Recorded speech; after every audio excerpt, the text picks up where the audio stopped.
Allô, salam alaikum, la communauté. Aujourd'hui, j'ai voulu, voilà, depuis ce matin, après la prière de Sobi, je me suis dit que j'allais parler un peu de la fin du monde, un peu sur l'eschatologie, euh, ce que l'islam dit et tout par rapport à ce qui va se passer vers la fin des temps et les signes qui sont plus ou moins déjà présents. Euh, bon, pour le commencement, on va aussi un peu parler de l'antichrist. L'antichrist.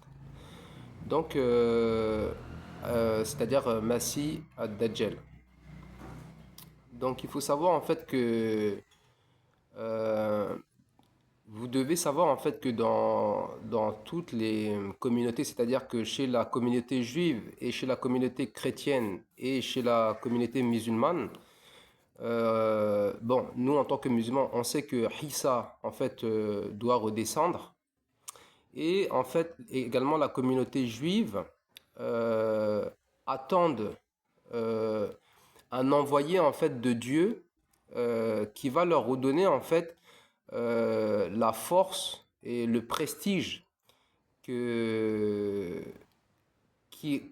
c'est-à-dire que au niveau où comme était un peu le prophète Suleiman et euh, voilà, on va dire plutôt voilà, communauté juive et communauté musulmane, parce qu'en fait, on sait que Issa, en fait, il est de Bani Israël.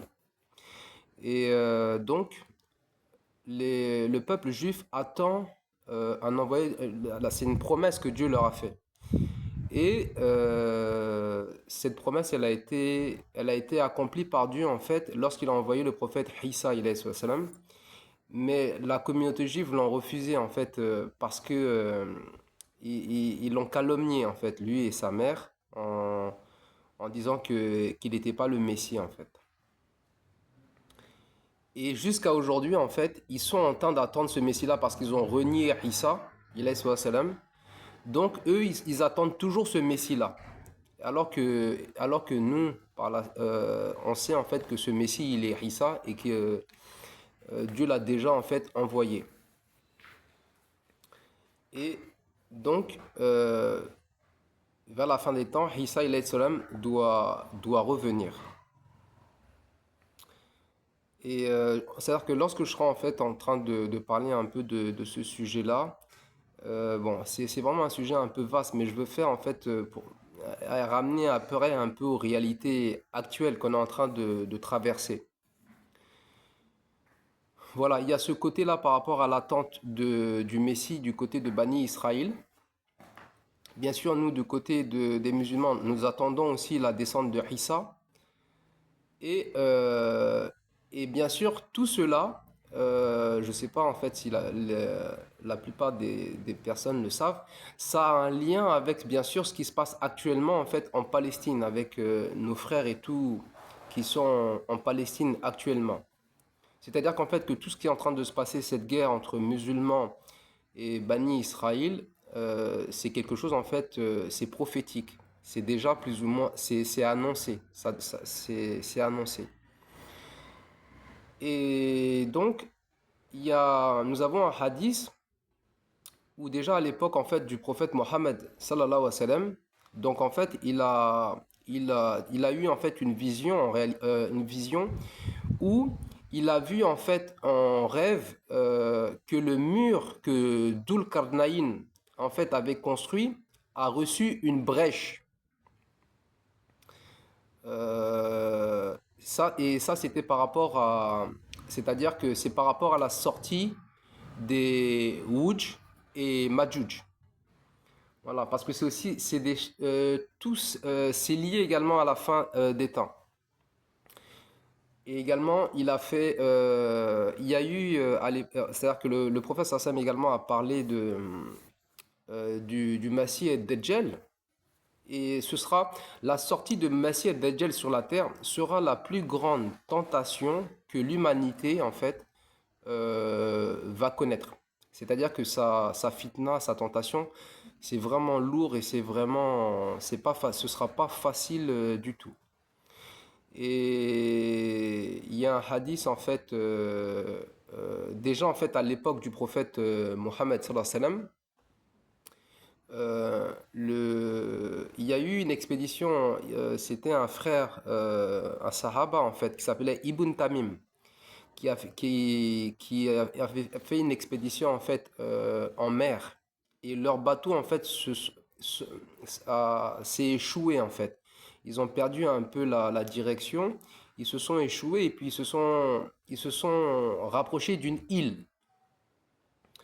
Et sur cette île-là, ils ont trouvé, lorsqu'ils se sont approchés, ils ont trouvé une bête poilue. Lorsqu'ils l'ont vue, ils ont eu un peu peur et tout ça. Ils ont dit, qui tu es, toi, et tout ça. Et la bête l'a dit, en fait, je vous attendais, on vous attendait, suivez-moi. Et donc, ils étaient un peu stupéfaits, ils étaient étonnés par l'aspect physique de cette créature-là, mais ils l'ont suivi. Et lorsqu'ils l'ont suivi, ils sont arrivés, en fait, la créature les a amenés dans une grotte. Et dans cette grotte-là, il y avait un homme qui était enchaîné par les pieds et par les mains. Et en fait, cet homme-là, en fait, c'est la volonté d'Allah, en fait, par lesquelles toutes ces choses-là se sont passées. Et donc, ils étaient attendus. Et cet homme qui était accroché, lorsqu'ils sont arrivés, il leur a posé trois questions. D'accord? Écoutez bien, hein. Trois questions. Il leur a demandé, est-ce que les palmeraies de Baisan produisent encore? C'était sa première question. Ensuite, il a demandé, est-ce que le prophète des Arabes, le prophète arabe, est sorti? Et la troisième question, il leur a demandé, est-ce que la mer de Tibériade, si vous voulez la mer de Tibériade, la mer de Galilée, c'est la mer qui est proche de la Palestine, d'accord? C'est asséché. Voilà les trois questions qui lui ont été posées. Et les palmeraies de Baisan ne produisent plus en fait. Le messager d'Allah, ils ont confirmé parce que c'était des Sahaba, donc ils ont confirmé en fait que le prophète Mohammed sallallahu alayhi wa sallam était sorti chez les Arabes et il leur a dit, il serait préférable, en fait, ce serait bon pour les Arabes en fait qui ont la communauté à laquelle le prophète est sorti, de le suivre. Et par rapport à la mer de Galilée, l'information n'a pas été donnée. Donc ça, c'est par rapport à l'Antichrist. Et donc, il s'est présenté en tant que l'Antichrist. Et il faut savoir en fait que vous pouvez faire des recherches, mais vous allez voir en fait que ces recherches-là, si vous allez sur Google pour faire ces recherches par rapport à l'assèchement du lac de Galilée. L'assèchement, voilà, l'Antichrist a dit en fait que lorsque la mer de Galilée s'asséchera, c'est à ce moment-là en fait qu'il sortira.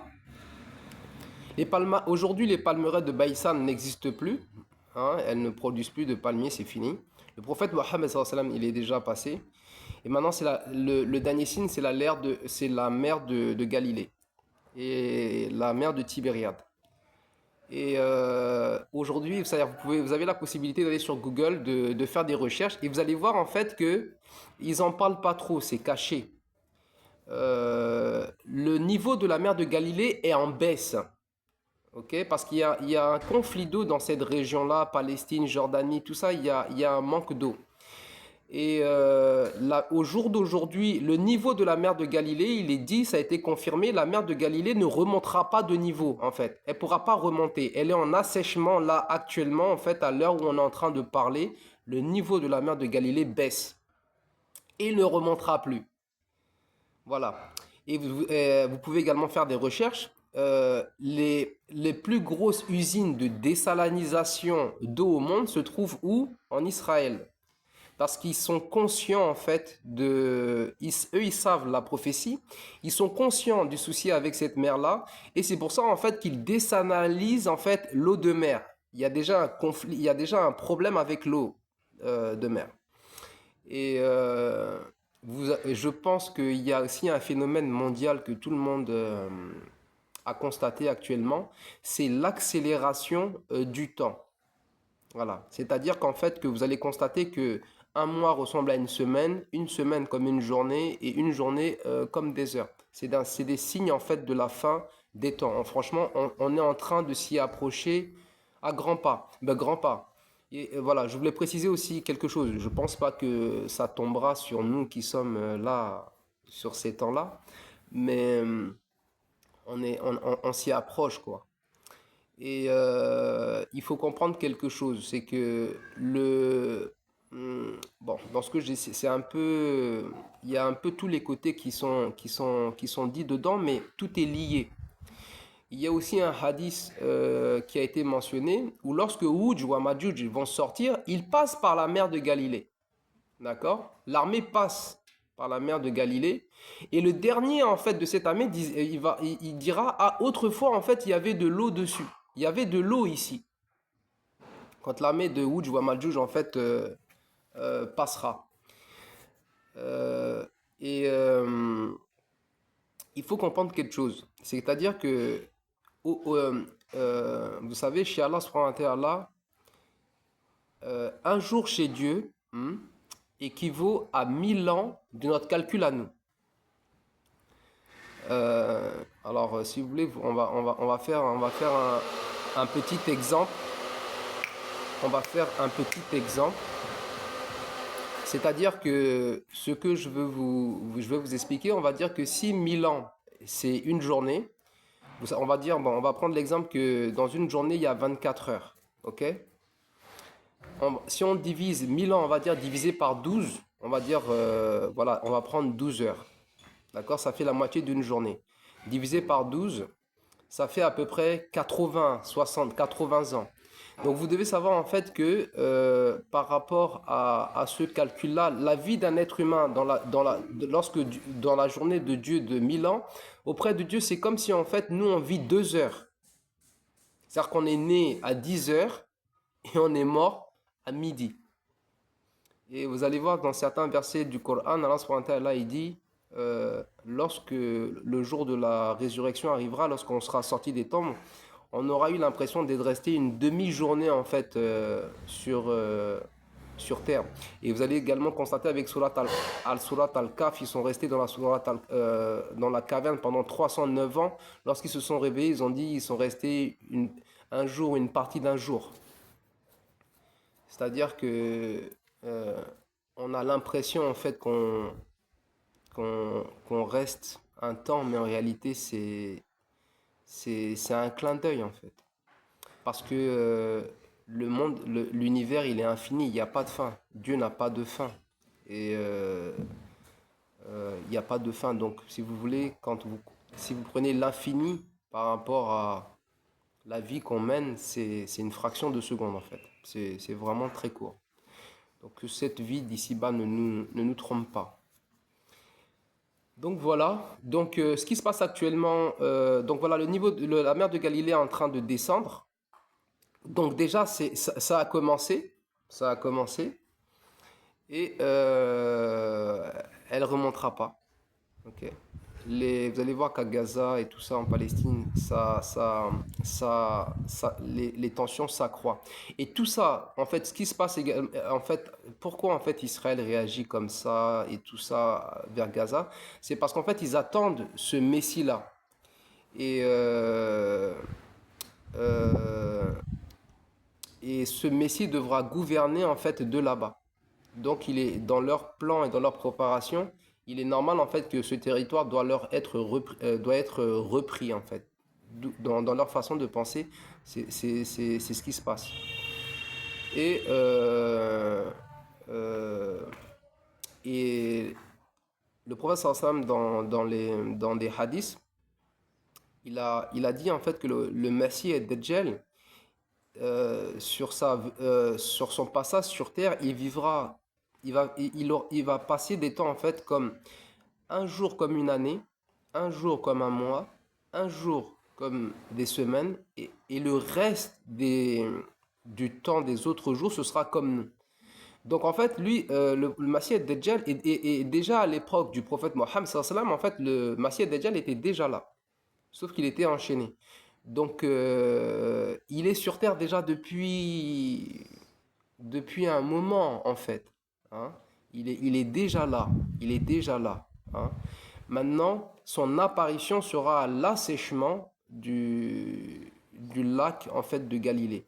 Donc, est-ce que après bon, on peut avoir plusieurs suppositions et tout ça, mais lorsqu'on déjà on regarde plus ou moins ce qui se passe dans le monde, vous allez voir qu'en fait qu'il y a il y a une inversion pas psychologique, mais une inversion des mentalités.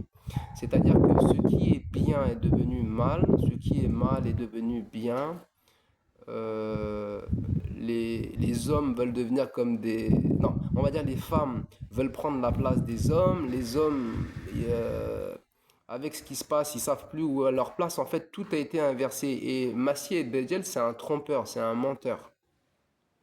C'est-à-dire qu'en fait que euh, lui il présentera sa vérité sera fausse et, et on va dire que voilà, sa vérité sera fausse. C'est quelqu'un en fait qui inverse les choses.